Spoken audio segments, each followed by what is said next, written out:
Assalamualaikum warahmatullahi wabarakatuh, Ustadz. Waalaikumsalam. Afwan, tapi ini di luar tema. Saya kan pengajar TPA. Jadi di TPA itu diajarkan syair yang mengenai kidam, wujud, bako, mukhalafatu lil hawadisi dan seterusnya. Gimana Ustadz? Apakah saya ikut mengajarkan atau tidak? Nggak usah. Terus bagaimana saya menyampaikan kepada guru tersebut? Suruh hafal aja Asmaul Husna. Ada Asmaul Husna yang agak dinasyidkan, enggak apa-apa. Ada Asmaul Husna yang dinasyidkan. Kalau kita suruh hafal ya enggak jadi masalah. Anak biar tahu nama-nama Allah yang terindah. Suatu saat bermanfaat bagi mereka tatkala dijelaskan makna dari nama-nama tersebut. Sekarang mereka cukup menghafal. Susah apa qiyamuhu bi nafsi mukhalafatul lil hawadits. Nanti masuk dalam masalah-masalah itu ibaratnya ahli kalam. Ya, mukhalafatul hawadits itu ibaratnya ahli kalam. Ya. Wujud kidam baqa itu ibaratnya ahlul kalam, kidam itu. Kalau kita wal awwalu wal akhiru wal zahiru wal batinu lebih bagus ya. Oleh karenanya saya sarankan diganti dengan nama-nama Asmaul Husna. Sebagian dinasyidkan ada. Kalau anak-anak biar mudah hafal tidak ada masalah. Sehingga mereka menghafal nama-nama Allah tersebut bukan untuk jadikan zikir, bukan. Tetapi mereka hafal suatu saat biar dijelaskan maknanya di kemudian hari bermanfaat bagi mereka. Jazakallah khair, Ustaz. Pertanyaan berikut, aurat. Di sesi tanya jawabnya Firanda, ada salah seorang jamaah bertanya seperti ini. Di TPA, mungkin di TPA yang penanya mengajar begitu ya, diajarkan syair 20 sifat, ya sifat 20. Dan dia terbata-bata tuh di dalam mengucapkannya. Ya iyalah ya, ngaji di TPA kok malah kayaknya di NU tapi malah ngaji ke Firandoy begitu. Itu apakah boleh mengajarkannya atau tidak, bagaimana begitu. Kemudian si Firanda menjawab, tidak usah, ajarkan saja Asmaul Husna. Itu ditambahi di belakangnya kalau tidak salah yang dinasyidkan. Ya itu nggak apa-apa. Ya, tujuannya itu bukan untuk dijadikan zikir, tapi supaya di kemudian hari bisa diajarkan maknanya. Nah kemudian dia itu mengatakan sedikit ya, karena itu adalah ibaratnya ilmu kalam yang susah begitu. Jadi nggak usah diajarkan. Nah ini dilema ya. Saya pernah punya pengalaman teman, dia itu ngajar ya di salah satu institusi NU. Ya bukan institusi NU sih, apa ya? Karena NU itu kan nggak punya NU itu nggak punya pesantren, NU itu nggak punya pesantren. Kenapa saya mengatakan demikian? Karena yang ada di NU itu pesantren dimiliki oleh pribadi, oleh kiai-kiainya, nggak diwakafkan ke NU begitu. Cuman mereka itu mengatakan kamilah NU, organisasi itu. Beda dengan Muhammadiyah. Kalau Muhammadiyah itu pesantren-pesantrennya kan diwakafkan ke Muhammadiyah tuh. Jadi yang punya organisasi. Kalau di NU itu yang punya pribadi. Cuman dibilang lah NU begitu. Nah ini, itu kan ada temen tuh ngajar di situ. Nah kemudian dia itu malah menyebarkan paham Wahabi ya.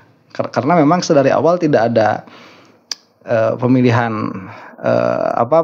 guru-guru yang tepat gitu. Jadi nggak ada seleksinya. Nah sampai pada suatu saat mungkin ketahuan sama kiainya ya, kok santri jadi aneh begitu. Nah akhirnya dia dikeluarkan ya, dipecat, dan pada akhirnya ada seleksi lah untuk jadi ustadz itu.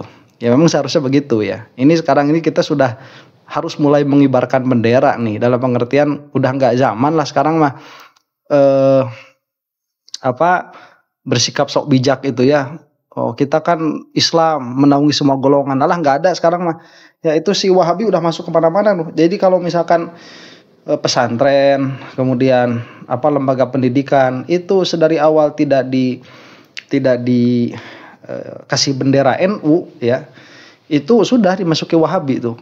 Nah kemarin juga pernah saya itu ngobrol sama teman, karena memang biasanya ya NU yang tradisionalis, bukan tradisionalis bahasanya itu ya, yang bukan yang struktur, yang bukan struktural lah ya, tidak masuk dalam struktur NU, itu nggak mau disebut NU, itu nggak mau.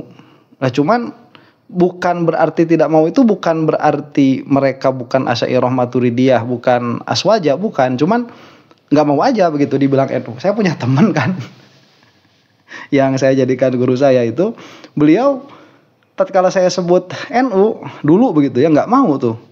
Padahal patokan saya kan Muhammadiyah tuh. Patokan saya kalau misalkan sholat pakai spion, ya udah berarti NU begitu. Kalau nggak pakai spion ya Muhammadiyah. Patokannya begitu. Tapi kalau bilang NU enggak, saya tuh nggak NU gitu. Tapi kan subuh kunut, ini mah Syafi'iyah begitu, bukan NU iya. Nah itu. Nah, sampai beberapa tahun kemarin ada kebijakan mungkin ya agak keras. Ini kalau tidak salah waktu Yai Said Akil yang menjadi ketua, itu diharuskan pondok-pondok itu untuk memakai logo NU.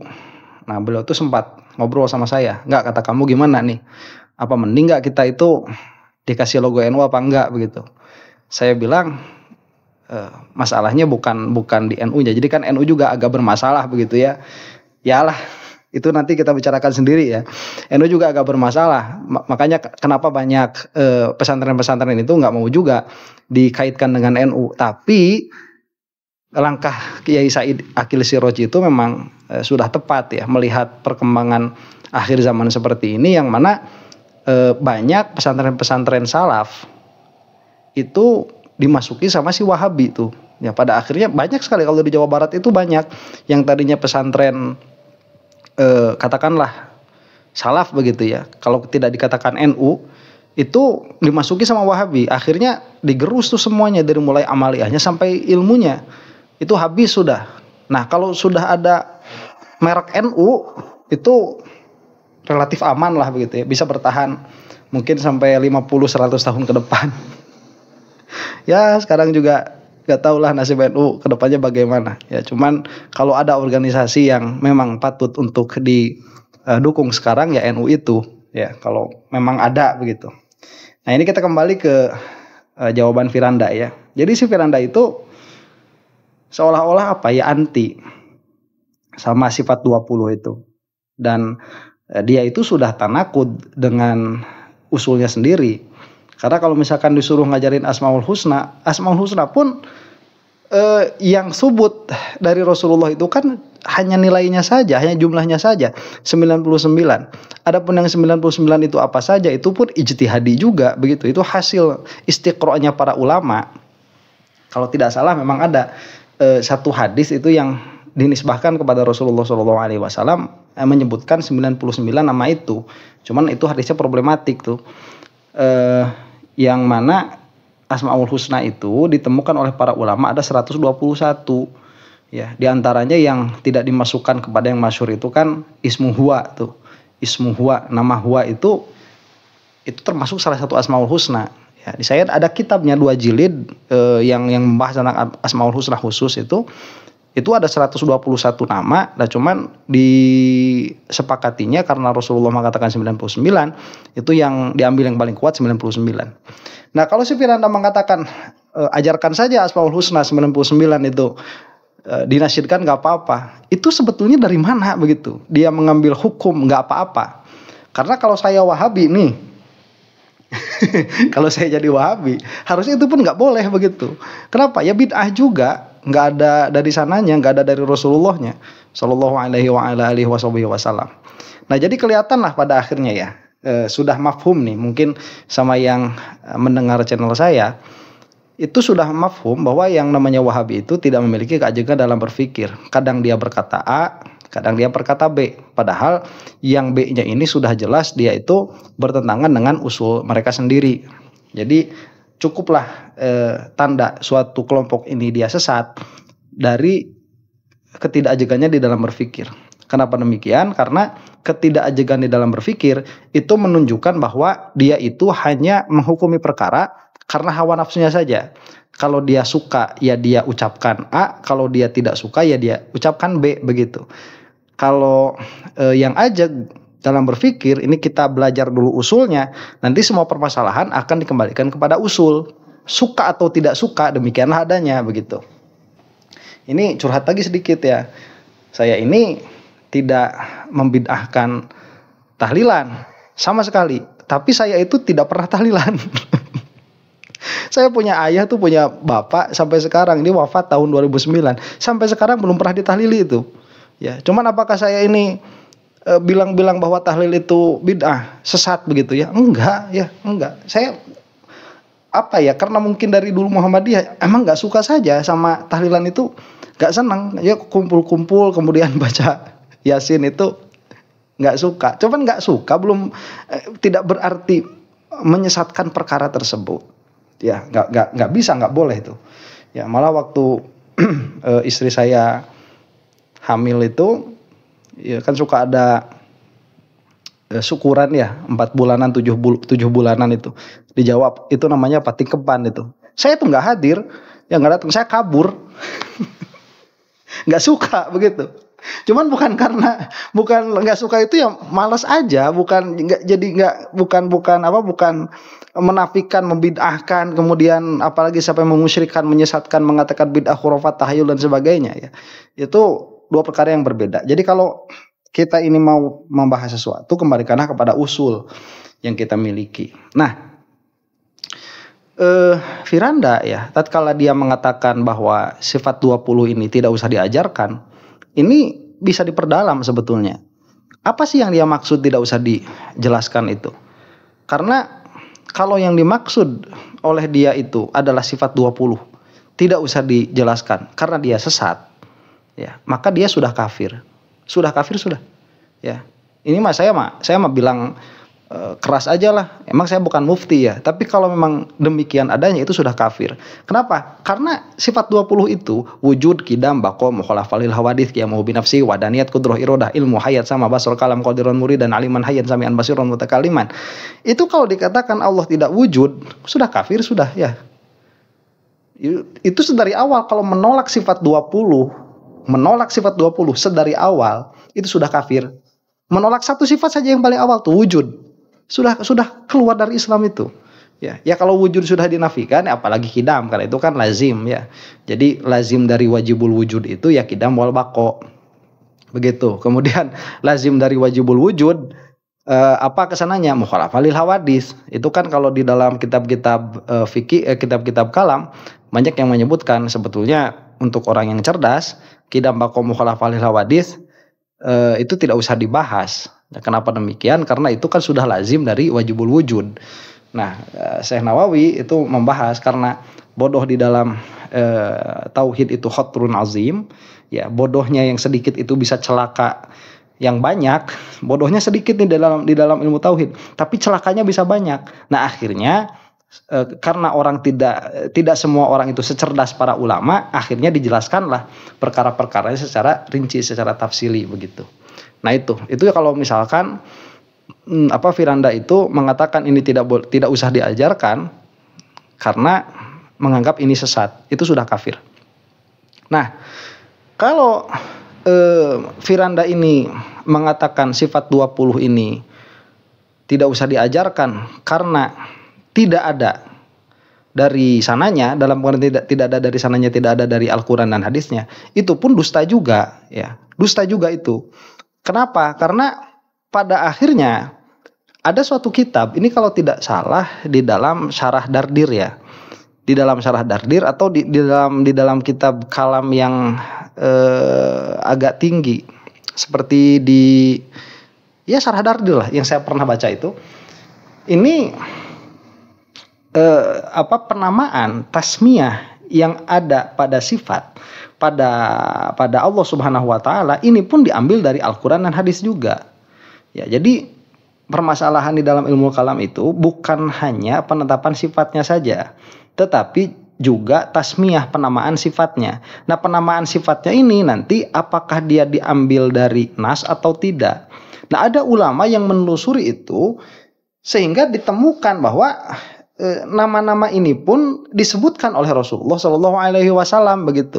Dalam pengertian bukan hanya menetapkan sifatnya, tapi penamaannya juga ini diambil dari Al-Quran dan hadis. Nah, memang untuk orang yang tidak biasa berpikir ya, kadang-kadang suka tidak terfahami bahwa yang dinisbahkan kepada Allah itu sebetulnya bukan nama. Yang dinisbahkan kepada Allah itu sebetulnya adalah maknanya. Maknanya ini. Nah, misalkan ya kita mengatakan bahwa Allah itu tidak berawal, dalam pengertian adanya itu tidak didahului oleh ketiadaan. Nah, itu makna yang harus ditetapkan kepada Allah Subhanahu wa taala. Mau dengan bahasa apapun, tanpa bahasa dulu begitu. Karena yang ditetapkan itu maknanya. Nah, setelah menetapkan maknanya, kemudian mencari namanya. Apa sih nama bagi sesuatu yang tidak dimulai dari ketiadaan, begitu. Nah, itu nanti ada yang mengatakan al-awal, sebagaimana dikatakan sama Firanda itu ya. Itu kan bahasa kita lebih bagus, yaitu al-awal wal akhir begitu. Nah, ini problematik di dalam di dalam lugah, karena yang namanya awal itu dia sah bagi sesuatu yang didahului oleh ketiadaan. Misalkan saya ini anak yang awal, ya anak yang pertama. Ini pertama, ini bisa ditetapkan bagi sesuatu yang sebelumnya pernah tiada, begitu. Nah, untuk memahamkan kepada orang-orang yang awam supaya tidak memiliki persepsi seperti itu, maka dicari lafad yang lain. Maka dipakailah lafad qadim. Nah, kemudian ya dalam penamaan ini si Salafi suka ribet di dalam penamaan.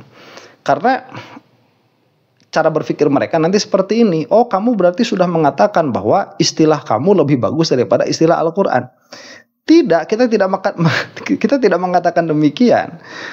Yang istilah yang dipakai di dalam Al-Qur'an ini harus dijelaskan.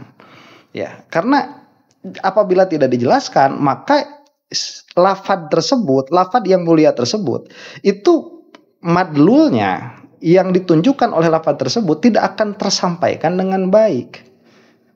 Kenapa? Karena sudah terjadi perubahan pemakaian bahasa. Ya, seperti misalkan di dalam Al-Quran kan ada ada ahad ya. Ahad itu apa begitu? Ahad itu apa? Kalau ahad itu satu, setengah tambah setengah juga satu. Jadi kalau misalkan dikatakan Allah itu satu begitu ya, Allah itu satu, Allah adalah Tuhan yang satu, itu bisa ada pemahaman kepada orang awam bahwa Allah itu murokab, tersusun, ada susunannya, sebagaimana perkataan para Wahabi itu memang bahwa Allah itu ada susunannya. Jadi ala kulli halin ya, bodohnya Wahabi yang jangan sampai ditiru oleh kita. Mereka itu sibuk di dalam lafaz, ya, yang mana pada akhirnya mereka itu mengatakan mereka adalah salaf, padahal itu cuman label doang, cuman merek saja. Kembali kepada Al-Quran dan hadis itu pun cuman merek saja. Kemudian mereka mengatakan kami ini adalah manhaj yang paling selamat, itu pun akhirnya merek saja. Yang mana memang tatkala dikasihkan kepada orang awam pun tidak, mayoritasnya tidak memiliki kemampuan untuk membedakan antara lafaz dan makna begitu. Nah, ini yang yang dikatakan sama Firanda ini harus ditinjau ulang ya. Ya, saya mau minta saran nih sama teman-teman yang suka melihat channel saya. Ini apa masalah-masalah kayak gini harus tetap saya ulas atau tidak begitu ya? Karena apakah membahas perkara seperti ini ada manfaatnya atau tidak? Karena memang ini sudah jelas salahnya, sudah jelas rusaknya Wahabi itu. Saya sih seneng-seneng aja ya kalau banyak yang nonton. Cuman kalau misalkan nonton qalilul faidah begitu ya, buat apa juga, mending kita membahas perkara yang lain begitu. Cuman ya ala kulli halin, mudah-mudahan video ini ada manfaatnya. Mohon maaf atas segala kekurangannya. Kalau misalkan dirasa video seperti ini ada manfaatnya, tolong komen di bawah supaya ada semangat untuk meneruskan apa yang harus diteruskan. Kalau misalkan udahlah Firanda mah gak usah dibahas, udah tahu semua kesesatannya begitu ya, kita lanjut sama orang yang lain atau sama pembahasan yang lain begitu ya. Ya, mudah-mudahan ada manfaatnya. Wallahu taala alam bisawab. Assalamualaikum warahmatullahi taala wabarakatuh.